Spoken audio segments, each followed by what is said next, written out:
R06. R06, la radio du pays niçois. La radio du pays niçois.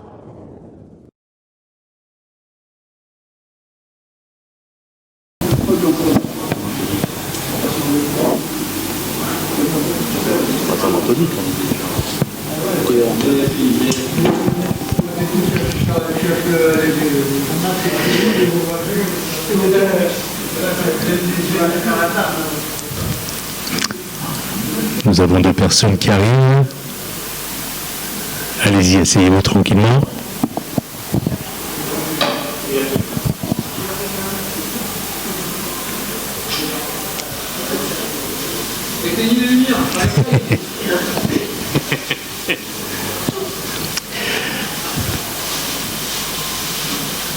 Bonsoir à tous et bonne écoute au Café des Aigounes. Bonsoir à toutes et à tous et bienvenue au Café des Aiglons.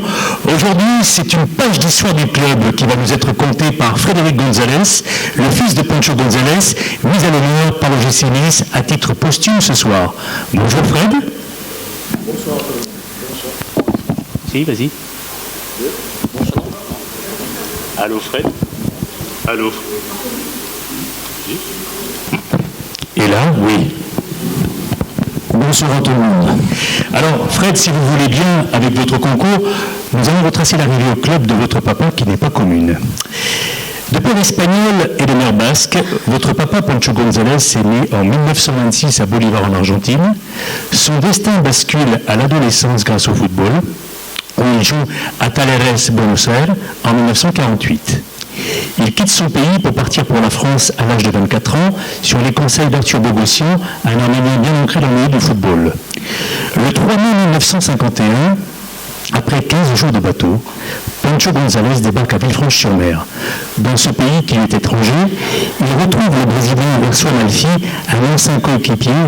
Amalfi, à partir de là, propose les services de Pancho González à Luna Andoa, son entraîneur de l'OGC Nice, et de François Sategna, le président.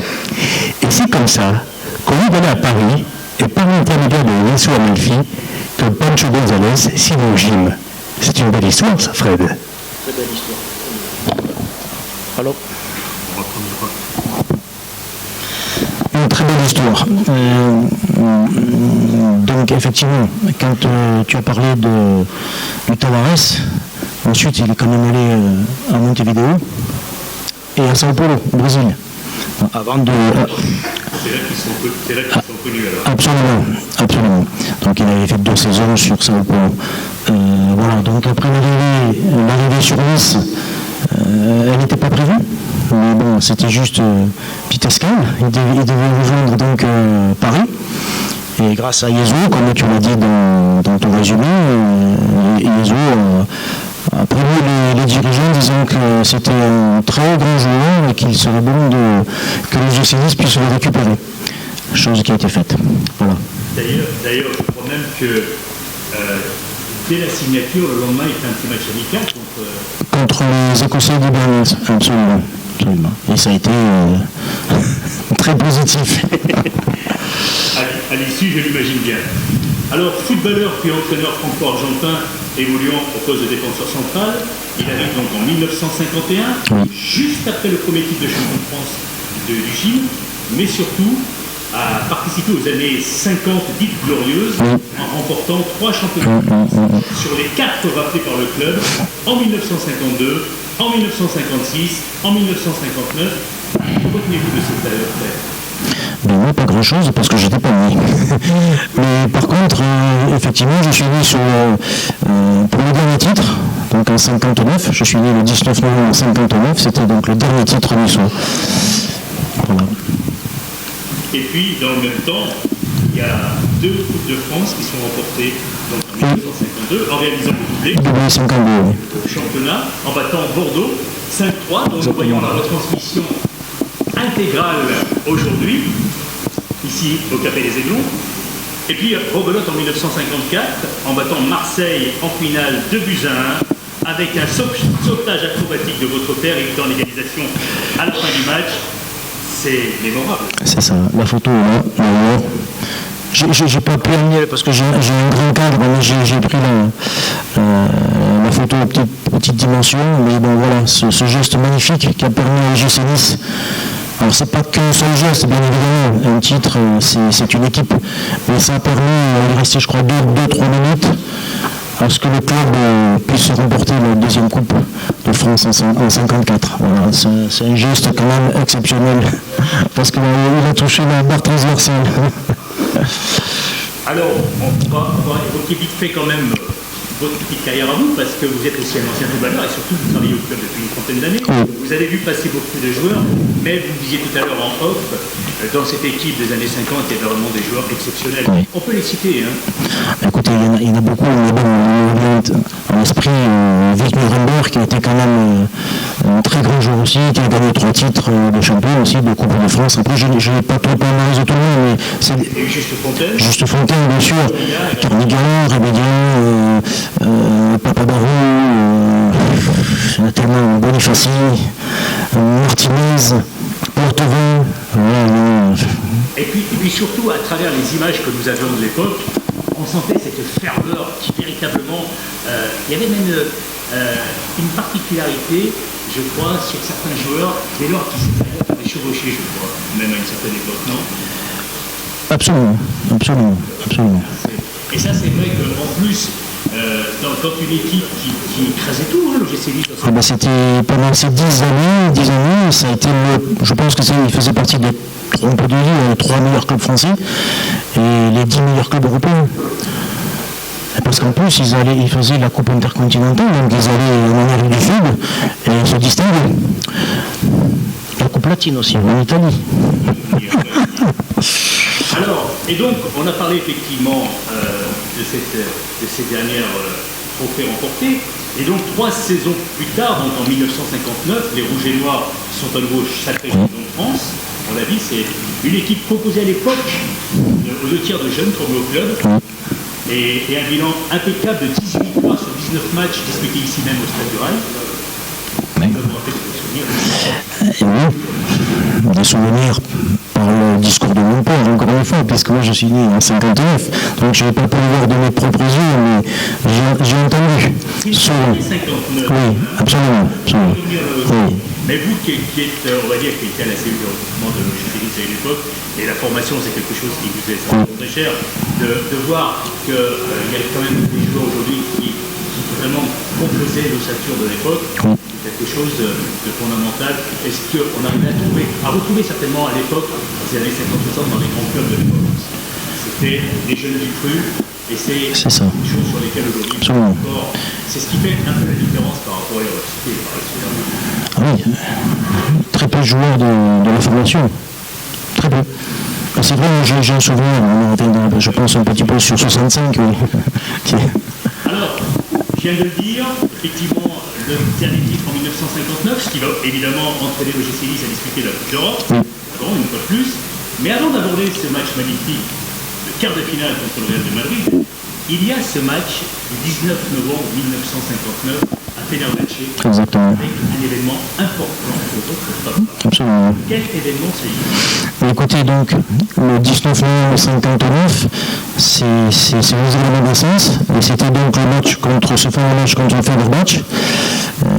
où le club a gagné, je crois, 2-1, c'est un Fenerbahçe. Et donc, avant de rentrer sur le terrain, on a annoncé mon plein de naissance. Voilà. Juste avant d'entrer sur ce 8e de finale.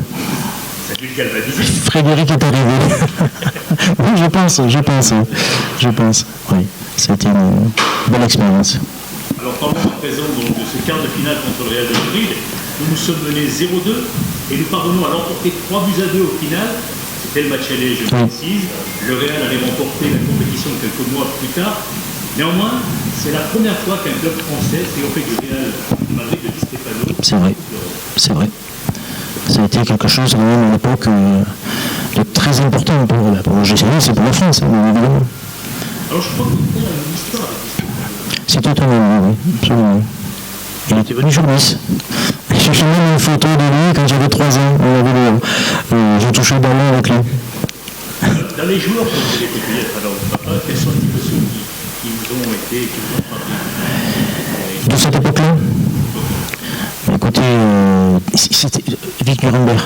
Vic Nuremberg, c'était vraiment un très très grand centre. Je ne sais même pas si au niveau du palmarès, c'est pas le meilleur attaquant du club, celui qui a marqué le plus de buts au club. Je ne sais pas, il faudrait le vérifier, mais c'était un joueur exceptionnel.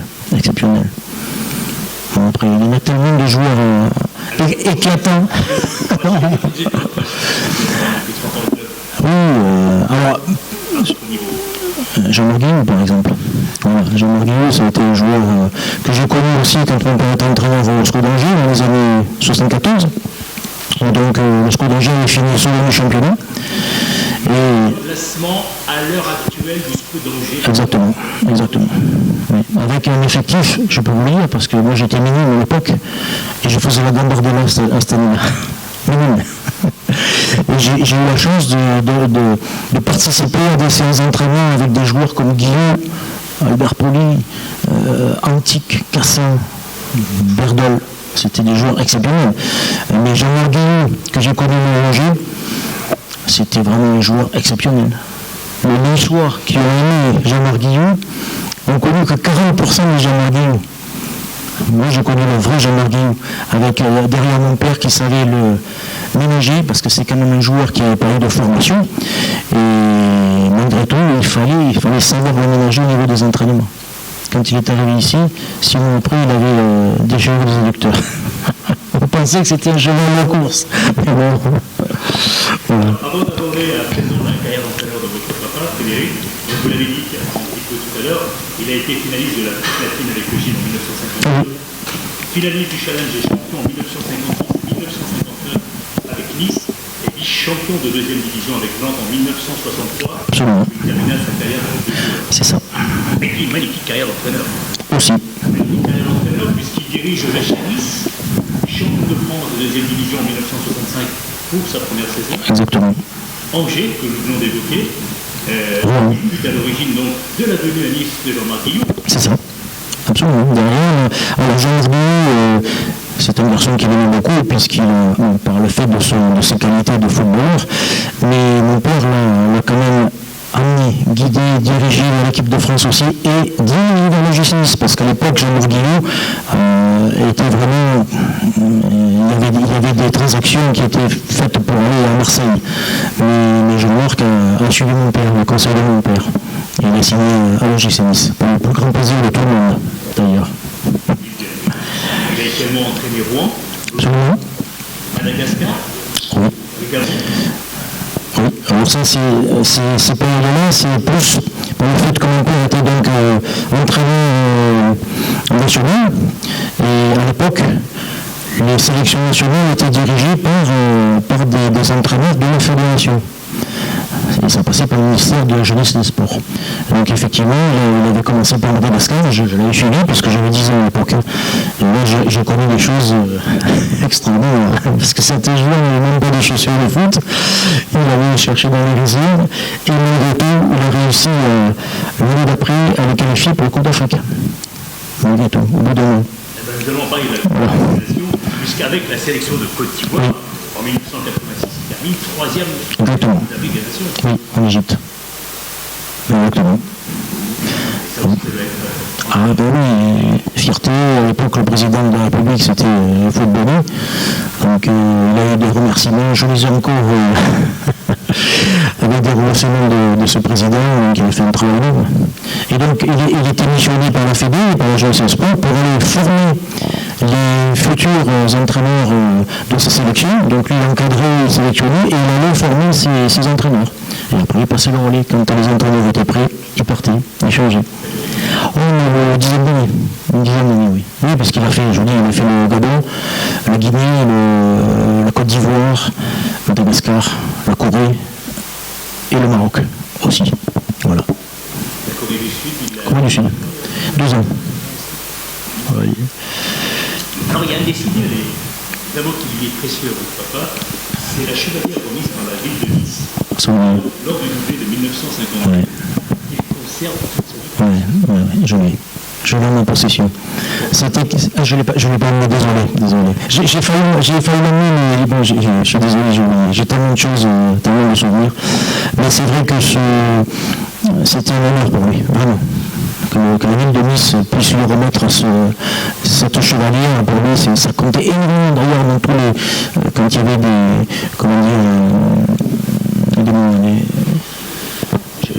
des manifestations, il était très fier de la faire voir, très fier. Voilà. Avant de poursuivre un petit peu, si vous avez des questions pour Frédéric Gonzalez. Allez. Moi, j'ai une question. Est-ce que votre papa vous a parlé par rapport à l'équipe qui a remporté avec le Nice? Pour lui, quel était le plus dur? Au niveau du le plus dur pour. Je crois que l'année 59 a été quand même une année un peu compliquée, mais elle a été quand même malgré tout, finalisée par le titre. Voilà. Mais le départ est un peu difficile. Mais sinon, ça a été telle période pour lui et tous ses coéquipiers. Je pense qu'on passe sur tout. On passe sur tout. Oui. Et oui. Alors je vais vous dire quelque chose. Quand il y a eu la Coupe du Monde avec Diego Maradona, on a parlé de la main de Dieu. Là, c'était le retourné de Pancho. Parce que le Marseillais a voulu pendant beaucoup de temps de ce geste-là. Voilà. Alors moi, pour rebondir sur ce qui vient d'être dit, j'ai un cadeau pour toi, Frédéric. C'est gentil. Qui a été réalisé par un ami à moi, qui a fait une bande dessinée au GC Nice en route vers le Grand Stade. Voilà. Je te remercie. Pour retourner acrobatique. Je te remercie. Contre Marseille. Super. Tout le monde fait un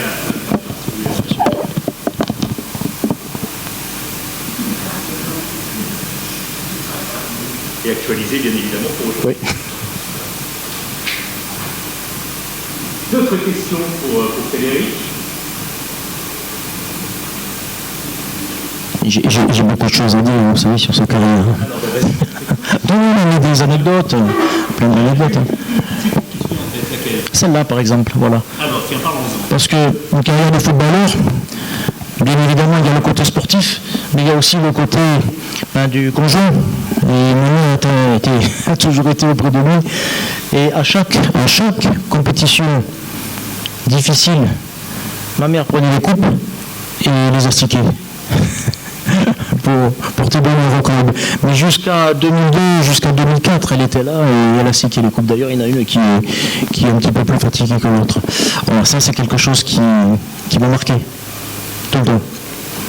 C'était un couple et justement un sportif de haut niveau, s'il n'a pas à côté de lui sa moitié qui comprend, qui aide, qui accompagne, parce qu'ils ont quand même fait, ça c'est une anecdote aussi, 44 déménagements dans leur vie. Donc vous voyez, c'était des globetrotters. Voilà.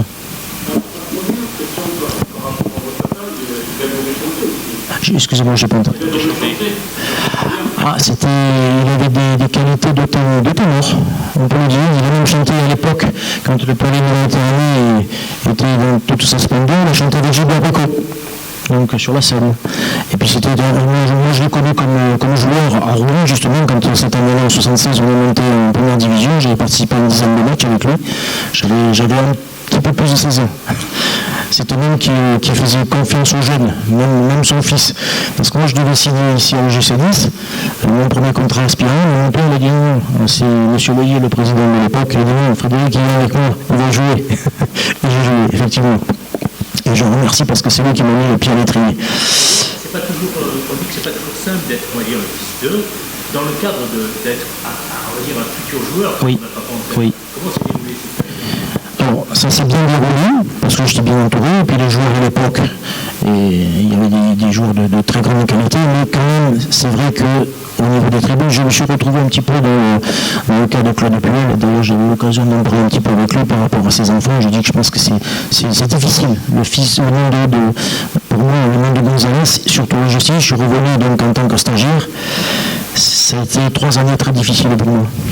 Et d'ailleurs, j'ai pas pu jouer en équipe professionnelle, je n'ai joué qu'en réserve. Voilà. C'est vrai que mais il n'y a pas que ça, je veux dire, pour sortir de tout ça, je pense notamment aux enfants Thuram et Clouvert. Il faut qu'ils aient un moral d'acier. Ah oui, un moral d'acier, parce qu'on va toujours vous identifier au papa. Voilà. Bon, et puis moi, mon père, c'était mon idole. C'était mon idole. Je l'ai joué jusqu'à 70, 72, 73, 75 ans. Il jouait encore des matchs avec des anciens, des commerçants, des avocats. Il avait encore la jambe alerte. Donc pour moi, c'était quand même une figure. Une figure. Voilà. Autre question, vous allez là. Après, on peut parler un peu des années où il a été, pour les années avec André Béis, quand ils ont repris le club aussi, où là, il a accompagné beaucoup de joueurs. Il a permis à certains étrangers, parce qu'il parlait quand même 5 langues couramment, donc il a permis à certains étrangers espagnols, brésiliens, de pouvoir s'acclimater au club. Et ça a permis pendant toutes ces années aussi à ces joueurs de s'exprimer. Absolument. Absolument. D'ailleurs, j'ai eu, quand mon père est parti en 2016, j'ai eu un témoignage de Pablito Rodriguez d'Argentine qui était dévasté par le décès de mon père, parce qu'il me disait ton père, c'était mon père, ici. Il a pris sous son aile et il a accompagné pendant toutes ces années. Est-ce que le fait d'être dans ces années 50-60 ici en France a permis effectivement de mettre la lumière sur la ville, bien évidemment, là-bas en Argentine? Je suis pas convaincu. Peut-être dans ces années-là, oui, parce qu'ils se déplaçaient en Amérique du Sud, absolument. Mais bon, après, l'Amérique du Sud, c'est quand même un football d'une dimension incroyable. Les matchs entre Boca et River Plate, par exemple, c'est... Dans la mesure où justement il y avait toujours la Coupe d'Europe, le présent Coupe d'Europe, ça pouvait permettre de dire tiens, Oui, bien sûr. On a parlé de lui en Argentine, bien évidemment. Est-ce que vous avez aussi été sollicité par les médias argentins pour parler de ça? C'est quelque chose qui vous fait plaisir Disons que je connais même pas mon pays, mes racines, donc j'aimerais un jour pouvoir y aller avec mes enfants, mon épouse, pouvoir retourner parce que j'ai encore de la famille là-bas. Mon père avait une grande famille, ils étaient 8, 5 frères et 3 sœurs. Tous les 5 frères étaient des grands joueurs de foot. Il était numéro combien dans la dynastie? Dernier. C'était le plus jeune. Oui. Et j'ai connu qu'une sœur, en fait, une de mes tantes, voilà. Sinon, malheureusement, j'ai pas pu aller en Argentine. Et puis mon père est tellement tombé amoureux de Nice, de ce club, il est retourné 2 fois en Argentine. 2 fois en Argentine. Nice, c'était pour lui, il voulait être enterré à Nice, c'était vraiment son pays. C'était vraiment son pays. Et à chaque fois qu'il revenait, dès qu'il pouvait de l'étranger, c'était Nice, il revenait ici pour retrouver ses amis, parce qu'il était un homme très sociable. Et il aimait bien le parti debout, le pambadien, c'était même simple. Bon. Oui, exactement. On me l'a dit, il n'y a pas très longtemps, Emile Pires, avec qui je travaille, le directeur du centre de formation, parce qu'à chaque fois qu'on a une réunion avec les clubs partenaires, parce que je suis référent des clubs partenaires de l'OGC Nice, on a 47 clubs partenaires, à chaque réunion, en fin de réunion, je donne toujours une petite anecdote, comme ça, mon ami me la réclame à chaque fois, et il m'a dit, tu devrais écrire un bouquin sur ton père, parce qu'il y a beaucoup de choses qui peuvent intéresser les supporters niçois, le peuple niçois, parce que le peuple niçois l'a beaucoup aimé. Lui, il les a aimés, mais le peuple niçois l'a beaucoup aimé. Moi, quand je me baladais avec lui, on ne pouvait pas faire 5 mètres. C'était des anciens, c'était des jeunes, c'était des tout petits qui venaient, Pancho, c'est incroyable. Oui, c'est vrai. Et à l'époque, il n'y avait pas tous les médias. Exactement. Il y aurait eu encore plus d'engouement. Exactement. Et puis les supporters à l'époque, mon père nous racontait que quand il y avait des grandes victoires, on descendait l'avenue Jean Médecin avec les supporters. Ça allait jusqu'à Jean Médecin, on buvait un verre ensemble en bas à Jean Médecin, c'est pas le même bloc, bien évidemment. Aujourd'hui, les joueurs sont un petit peu plus verrouillés, mais c'est normal, je veux dire, il y a tout un système. À l'époque, était comme n'importe quel secteur d'activité, discute avec la partie. Exactement. Exactement. J'ai eu la chance de connaître cette période-là. J'ai eu la chance. Mais j'ai eu mon père, quand moi j'ai arrêté le football dans les années 84.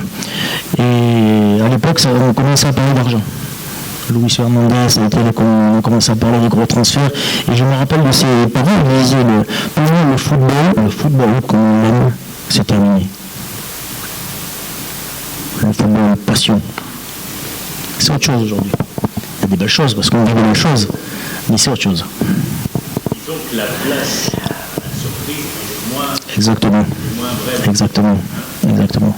S'il n'y a pas eu les Qataris, le Paris Saint-Germain. Et je pense. Parmi les pays dont on ne va pas après, quel pays vous remarquez le plus? Alors moi, je n'ai pas suivi partout, mais par rapport à ce qu'il a fait en tant qu'entraîneur, c'est ça? Écoutez, je pense que mon père a vraiment aimé la Côte d'Ivoire. La Côte d'Ivoire, le Gabon aussi, c'est des pays qui l'ont. Et Madagascar, parce que c'était très particulier Madagascar, parce que là, il a vraiment fallu 70, 72. En plus, ça a été les années des événements où on a dû quitter le Madagascar, parce qu'il y a eu des événements à l'indépendance, on est parti. C'était compliqué. Moi, j'ai connu 3 jours où ça tirait dans tous les sens, c'était très compliqué. Mais par contre, j'ai connu des choses extraordinaires. Extraordinaires. Oui, mais disons que là, c'était par rapport à leur mentalité. À 6h du matin, ils étaient dans la rue, ils faisaient la gymnastique dans les écoles, tout le monde. Hein. Voilà. Mais non, la Copa, ça s'est très bien passé. Ça s'est très bien passé. Il y avait une rigueur qu'il aimait bien aussi, mon père. C'est un homme rigoureux dans son travail. Il aimait bien faire la fête, mais dans le travail, il n'y avait pas de problème. On a connu quand j'étais stagiaire à l'âge de Nice. Il nous accompagnait. Ouais, c'était une belle période aussi. En plus, c'était le dessin animé. Exactement. En tous les cas, je suis honoré de représenter mon père ce soir, parce que c'est un homme qui a beaucoup apporté au club. Le club lui a apporté beaucoup de choses, la ville lui a apporté. Mais de part, c'est qu'il a gagné, les titres qu'il a gagnés, je pense que le club et les Niçois lui seront toujours reconnaissants. Et je suis très très fier de ce qu'il a fait au club, très très fier. Les générations, qu'elles soient moins jeunes, en secondaire, oui, c'est vrai. passe au niveau plus tard, et voilà, il y a des noms qui ressortent profondément. J'ai des exemples, par exemple, à Paris. Quand j'ai fait une saison au PSG, j'étais aspirant au PSG, et à l'époque, il y avait Carlos Bianchi. Quand il a su que le fils de Pancho était au PSG, il venait me chercher tous les matins au centre de formation et il m'emmenait au camp de l'âge. Il me disait, c'est moi qui m'occupe de toi. Carlos Bianchi. Oui, exactement. Ouais, exactement. Osvaldo Piazza, à Saint-Etienne, j'ai encore son maillot dans mon armoire. Hein. Je l'ai gardé. C'était mon idole. Et j'ai eu la chance de faire avec Rouen un quart de finale. Alors je ne suis pas rentré, j'étais remplaçant à Rouen. Quart de finale contre Saint-Etienne. On a fait match nul à Rouen 1-1 et on avait perdu 2-0 à Saint-Etienne. Et là, à la fin du match, quand Osvaldo m'avait réservé son maillot, il m'a donné dans les vestiaires. Fierté. Grâce à mon père encore. Voilà. C'est ce que je vous ai dit, on pourrait discuter des heures. J'ai tellement de choses. Alors, puisqu'on a quand même la chance d'avoir la retransmission du match de la victoire contre Bordeaux, première de France, 4-3, Oui. que le d'envoi contre Versailles, monsieur Hertel, quel pronostic? Moi, je ne vois que la victoire, même si ça va être un match compliqué, mais je ne vois que la victoire pour le club. Tout le club est derrière les joueurs, toute la ville de Nice est derrière les joueurs, tous les supporters sont derrière les joueurs. Et je dis aussi les anciens qui sont là-haut sont derrière, parce qu'ils attendaient que des titres, les anciens. Moi, je me rappelle qu'il y a mon père qui disait, mais quand est-ce que le 59, il va tomber? Même si c'était quelque chose d'important pour lui, il disait, mais quand est-ce que le dernier titre, il va tomber? Il attendait que ça. Donc ça va arriver un jour. Le club est en train de se structurer et on est sur la bonne trajectoire. tout cas pour le dernier trophée 1997. Il était dans le stade. Oui. Donc on va quand même, j'aimerais bien qu'on refasse un gros plan sur cette belle équipe de France, parce que la quatrième quand même, on a de la place pour la quatrième. Elle est là, oui, elle est arrivée. Elle est déjà là, oui. Merci Frédéric. C'est un grand plaisir, grand plaisir. Alors, on a vraiment cette gamine, une vraie page d'histoire du club qu'on vient de raconter. Mais je sais, je te connais, Thierry. On change beaucoup. Merci à vous. Merci à vous. Ça me fait plaisir de venir parce que Et puis, bien évidemment, il y a 6 ans que j'étais là. on va bien croiser les doigts et on va encourager notre club pour Je vous vois 2 minutes. le 8 mai à Paris. Exactement. Merci à vous.